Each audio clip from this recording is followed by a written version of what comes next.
Le Da Fresh Morning, c'est 104.5 tonnes de bonne humeur. Tous les matins sur Urban FM, la meilleure radio de la capitale.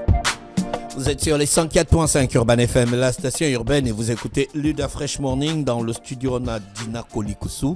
Elle est consultante en communication et avec elle, on va discuter sur une tribune qu'elle a élaborée pour la prévention des violences en milieu scolaire. Dina, bonjour. Bonjour, Da Fresh. Comment bonjour, tu vas ce matin? Bonjour, Ça va, merci. Et à la forme? Comme toujours. Bon. Comme toujours, hein, il y a Tu la sors forme. des élections. C'est vrai. Ça s'est bien passé? Bon, plus ou moins. J'ai envie de dire que c'est une belle expérience de pouvoir aller rechercher auprès de ses compatriotes la légitimité. Et comme tu l'as dit, légitimité pour être un acteur politique. Acteur politique, mais surtout d'aller représenter le peuple à l'hémicycle et à l'Assemblée nationale, parce que justement, j'étais candidate aux élections législatives et locales pour le compte du 2e arrondissement de la commune d'Akanda. Dans le cadre d'une coalition. Oui, dans le cadre d'une coalition. C'est appelé Akanda pour le progrès. C'est une coalition indépendante qui réunissait des Gabonais de divers horizons. Et l'objectif, c'est justement contribuer à notre niveau au bien-être du 2e arrondissement d'Akanda. Pour ne pas pensais que tu étais prête pour la politique? Da Fresh, ça fait 12 ans, pour être plus exact, que je suis dans ce monde-là. Parce que j'ai commencé, pour dire qu'on m'a coopté quand j'étais à l'université Omar Bongo. 2013-2025, ça fait quand même 12 ans en politique. Et 12 ans pendant lesquels je n'ai jamais été candidate une seule fois, alors que j'ai appartenu à une formation politique à l'époque. Je vais plus revenir là-dessus. C'est le cas. Et j'ai démissionné. Tu étais en haut cadre du PDG. Oui, absolument. C'est quelque chose qui est assumé. Très jeune. Très jeune, c'est vrai. Ouais. Très jeune. C'est quelque chose que j'ai assumé. Mais comme j'aime le dire, ça a été une expérience de ma vie qui m'a formée, qui m'a donné des rudiments nécessaires pour pouvoir... Mais pourquoi tu n'as pas continué l'activité politique dans le PDG? Alors... Il y en a qui ont continué. Justement. Et qui continuent? Qui continuent parce que, dans mon cas... Et qui font du PDG aujourd'hui, la deuxième force politique. Non, mais c'est très bien. J'aime quand ils posent toutes ces questions. Je disais tantôt que pendant 12 ans, avant que je décide de démissionner, je n'ai jamais été investie candidate. Même pas, j'ai envie de dire, 20e ou 30e ou dernière sur une liste locale. Vous voyez tu ne te sentais pas valorisée? Non, quand on vous forme, il arrive un moment où vous devez mettre en exergue la formation que vous avez reçue. Et lorsque vous êtes dans la politique, la meilleure façon de mettre en pratique la formation qui a été la vôtre, c'est en allant aux élections, testant votre capacité à ramener les foules à une cause que vous défendez ou surtout à des causes dont les populations ont besoin d'être défendues. Sans cette formation? Sans cette formation. Oui, en fait, aller en politique, en élection, sans le PDG? Bah oui, mais justement, parce que le PDG m'a formé pendant plus de 12 ans. C'est 12 ans, c'est pas 12 jours, c'est pas 12 mois. On parle quand même que de 12 années. 12 années pendant lesquelles, justement, on a été formé à l'engagement politique, formé aux valeurs que l'on doit, on est censé incarner, à connaître un peu ce secteur, ce monde, etc.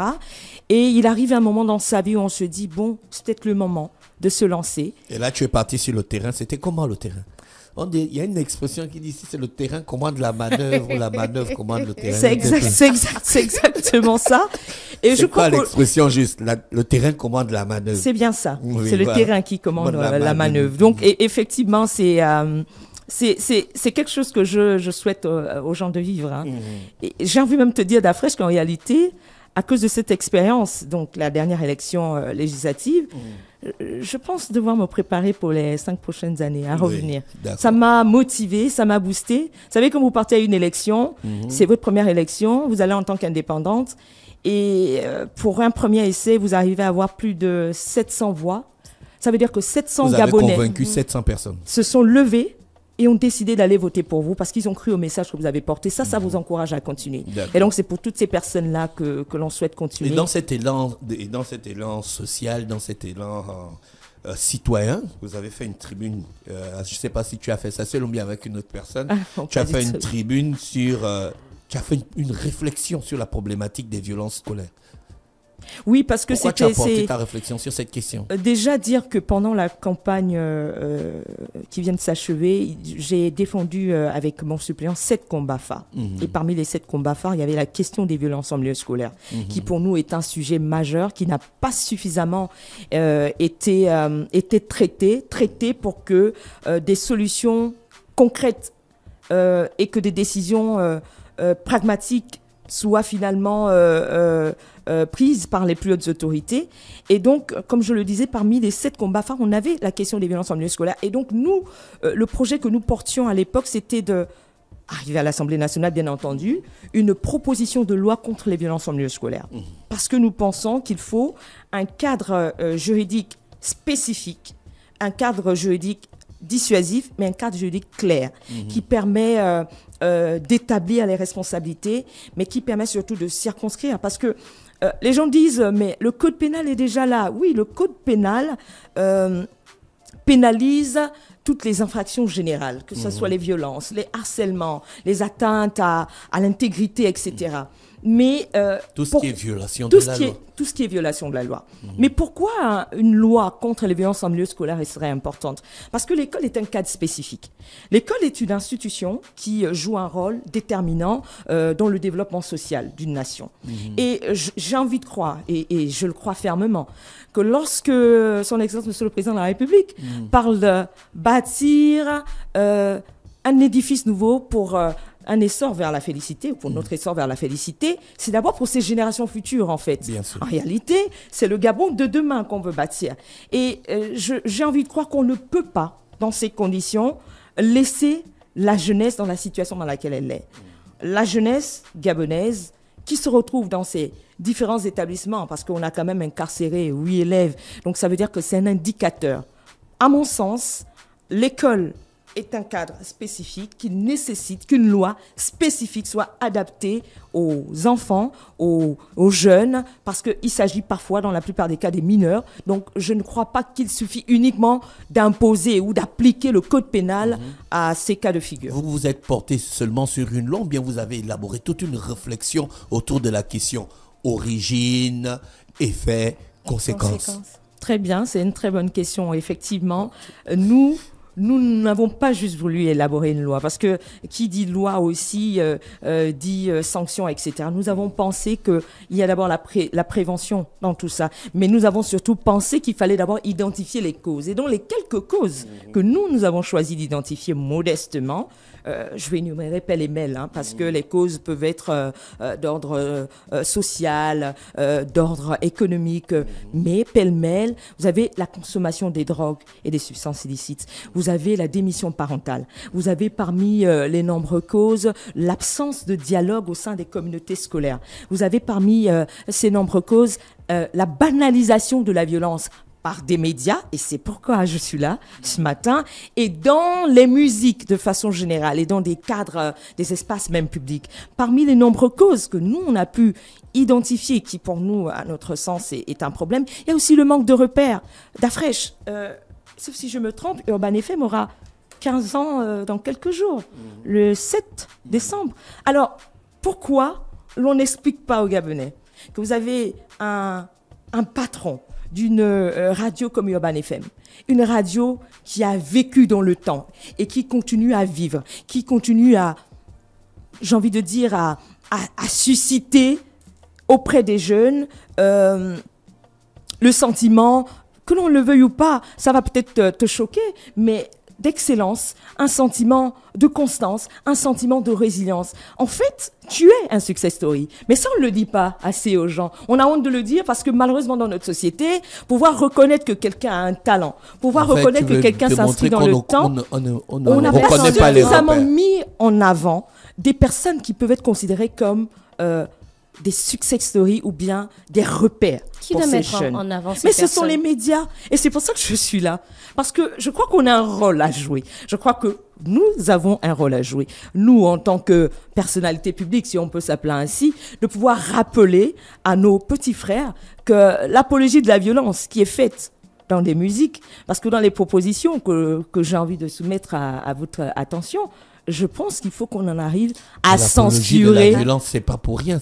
Oui, les mais gens il faut qu'on qui chantent la censure. violence, c'est des gens qui la vivent au quotidien. Oui, absolument. Et les jeunes se reconnaissent dedans parce que c'est des personnes qui vivent avec elles au quotidien. Je pas suis des d'accord. personnes extérieures, c'est-à-dire que c'est pas la violence des cités en France que les jeunes appliquent au Gabon. C'est la violence de leur quotidien, de leur environnement direct. Et le mec qui chante la violence là, il habite avec eux. Très bien, Dafresh. Sauf que... C'est pas qu'il chante ça ailleurs. Et il vit aussi la même réalité. Aux grands mots, les grandes décisions, les grandes méthodes. Et là, je suis dans le regret de dire que l'apologie de la violence ou la banalisation de la violence par les médias ou dans les musiques de façon générale ont fait beaucoup de mal à la jeunesse gabonaise parce que malheureusement, on n'arrive pas à dissocier dans tout ça le bien du mal, parce qu'on se dit c'est un groove, on se dit on est ensemble, on groove ensemble. Non, il faut que ça s'arrête parce qu'on a un pays à construire, on a un pays à bâtir. On doit faire quoi pour ces Qu'est-ce qu'on doit artistes-là, faire par exemple? Est-ce qu'on doit limiter leur passage dans les médias? Moi, je suis pour la censure. Je suis pour la censure de ce genre de musique. Parce qu'il faut protéger la jeunesse et parce que la jeunesse, c'est le Gabon de demain. Vous savez, le président... Mais tu vas censurer les médias, le président tu vas chinois, censurer les médias mainstream, tu vas pas censurer les réseaux sociaux. Oui, mais c'est là que j'en arrive.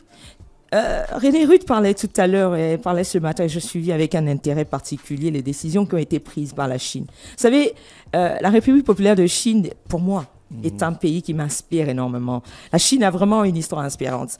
Et elle a su placer des valeurs comme la discipline, le travail, le respect, la résilience, la politesse.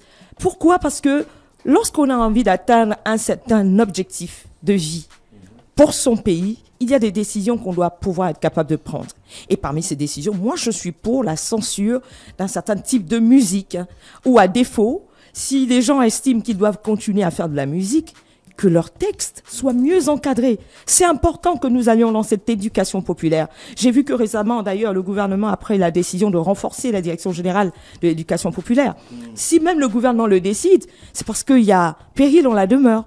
Il y a une nécessité aujourd'hui de ramener la population à ce qui est essentiel, de ramener la population aux valeurs républicaines, de ramener la population à la citoyenneté, de ramener la population surtout au civisme. Parce qu'aujourd'hui, c'est ce qui nous manque ou ce qui nous a manqué.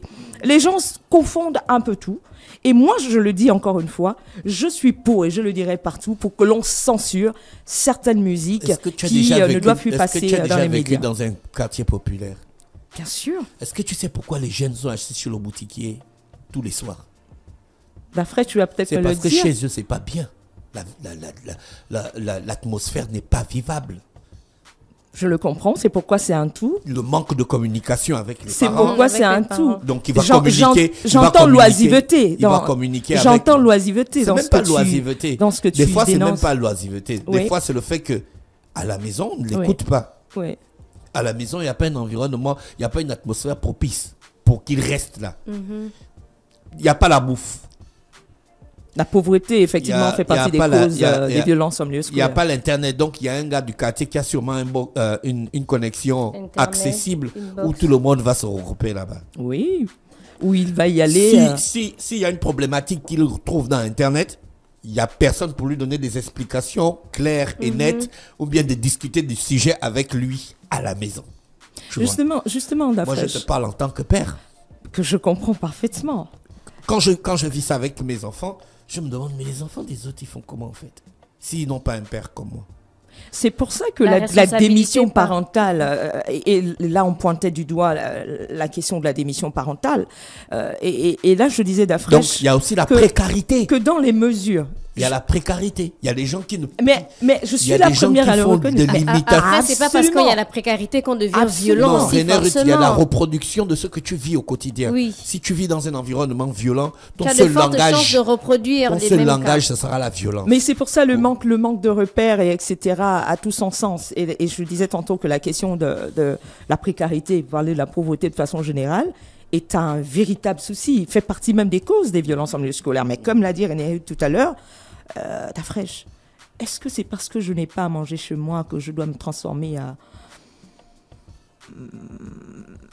quelqu'un qui perturbe? Je pose cette question. Moi, je l'ai vécu. Je suis désolée, je parle des choses vécues. Dina, est-ce qu'il faut Mais punir... non, Dafresh. Dina. Il faut pas. Je suis sûre que les Gabonais qui vont me regarder vont dire oui, mais de quoi elle nous parle? Mais je suis sérieuse. Je parle peut-être d'un vécu. Est-ce que parce que je n'ai pas mangé chez moi, que je vais décrocher à l'école et dire que je ne dois pas être meilleure parce que je dois justement sortir ma famille de la pauvreté, Dafresh? Tu dis comment tu as le ventre vide. Mais je dois sortir ma famille de la pauvreté. Aujourd'hui, j'ai le ventre vide, mais je le dis parce que c'est du vécu. Je ne parle pas des choses que je n'ai pas vécues. Tu dis comment quand tu Justement, le ventre vide est une motivation pour moi. Une motivation suffisante. Je te le dis, Dafresh. Je suis d'accord. C'est une motivation suffisante pour sortir ma famille de la pauvreté. C'est ta tribune. Et comme quand tu vas la présenter, il y aura forcément des questions. Oui. Absolument. Il y aura forcément des arguments contraires. Est-ce qu'il faut punir les auteurs de violences, protéger les victimes ou responsabiliser les deux? Qu'est-ce que prévoit votre réflexion sur la question des violences en milieu scolaire? Au-delà de la proposition ou le projet de loi, parce que désormais, puisqu'on n'est plus candidat, on peut parler de... Voilà pourquoi moi je parle de réflexion. Justement, on ne s'est pas limité qu'à faire une proposition ou un projet de loi contre les violences en milieu scolaire, on veut aller plus loin. L'on propose d'abord l'organisation des assises nationales pour la prévention contre les violences en milieu scolaire. Des assises qui pourraient... prendre en compte parmi les différentes parties, on aurait le gouvernement représenté par le ministère de l'Éducation nationale, le ministère de la Justice, le ministère de l'Intérieur, le ministère de la Communication et le ministère de la Jeunesse. Ensuite, on aurait le corps éducatif, donc les enseignants. On aurait les associations des parents d'élèves, puisqu'on parlait de la démission parentale, donc les APE. Et à côté, on aurait les coopératives scolaires. Naturellement, ces assises nationales seraient ouvertes à tout spécialiste, parce que évidemment qu'il faut que cela soit suffisamment élargi. Pourquoi? D'abord, il faut établir les responsabilités et il faut surtout préparer la batterie de mesures. Mais on ne se limite pas qu'à ça. On pense aussi qu'il faut instaurer un numéro vert national. Un numéro vert qui va permettre des dénonciations ou qui va permettre aux victimes d'avoir de l'aide. Et donc, ce serait important qu'on ait un numéro vert national. Parce que le problème est suffisamment sérieux pour qu'on le limite à une campagne nationale et qu'on s'arrête là. Au-delà de ce numéro vert, je tiens à préciser Dafresh pour parler de la Corée du Sud. En Corée du Sud, certainement tu le sais, les citoyens sont payés pour dénoncer des infractions. Oui, je ne dis pas. Voilà, le numéro vert, c'est dans l'établissement ou bien c'est un numéro vert national. Ok, parce qu'on a le numéro en rapport avec les violences basées sur le genre. Là, c'est différent. Oui, non. Là, vraiment, on est vraiment sur les violences en milieu scolaire, qui est un sujet suffisamment sérieux, qui pour moi met en danger la jeunesse gabonaise. Et je pense que les plus hautes autorités doivent se saisir de cette question le plus tôt possible et porter cette question à l'échelle nationale pour que des décisions concrètes soient prises. Donc, je parlais du numéro vert national. Je propose aussi la création dans les établissements de clubs de médiation et de citoyenneté. Ces clubs-là qui pourraient être animés par des enseignants formés ou par des psychologues scolaires. Pourquoi? Parce que nous pensons que aujourd'hui, quand on regarde notre société, j'entends des gens dire oui, mais il y a beaucoup de psychologues qui sont formés à l'université Omar Bongo, mais pour quelle utilité? Oui, il y a une utilité. La question de la santé mentale aujourd'hui prend des proportions parce qu'on n'est pas habitué dans notre société à échanger, à parler avec des psychologues, alors que souvent les problèmes nécessitent qu'on aille vers ces personnes qui ont été formées pour.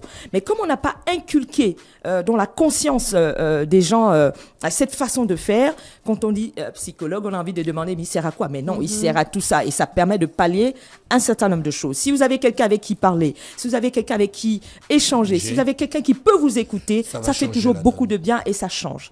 Hormis la création des clubs de médiation et de citoyenneté, nous avons pensé qu'il faut absolument, mais là vraiment, je vais insister là-dessus, il faut absolument que nous organisions, et c'est là qu'on en arrive, une campagne nationale, à nouveau, une campagne nationale qui ne va pas être juste le fait d'un ministère de l'Éducation nationale. Une campagne multisectorielle. C'est ça. Je salue vraiment les efforts qui sont déjà faits, mais je pense qu'on peut aller plus loin parce que c'est vraiment important qu'il y ait une synergie gouvernementale sur cette question, parce que c'est une question, encore une fois, je veux le marteler, qui met véritablement en danger la jeunesse gabonaise. Je rappelle que l'école forme les générations futures.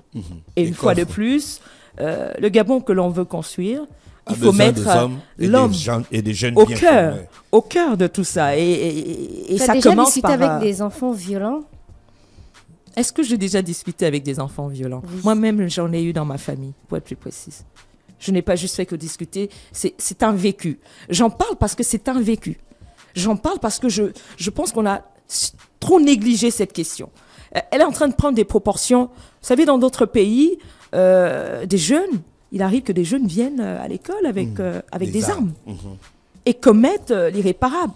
Faut-il qu'on en arrive là, à ce niveau des choses, pour se dire qu'il y a une nécessité, alors qu'on est encore dans une situation où je crois on peut encore rattraper, on peut encore corriger. C'est pourquoi je pense que les plus hautes autorités, et parmi les chantiers présidentiels, je crois que Monsieur le Président doit inscrire cette question. Merci, pour sauver la jeunesse gabonaise. Avec nous ce matin, qui revenait sur sa tribune sur un cadre national pour la prévention des violences en milieu scolaire. On te souhaite de passer une bonne journée à l'écoute des programmes d'Urban FM. Merci infiniment.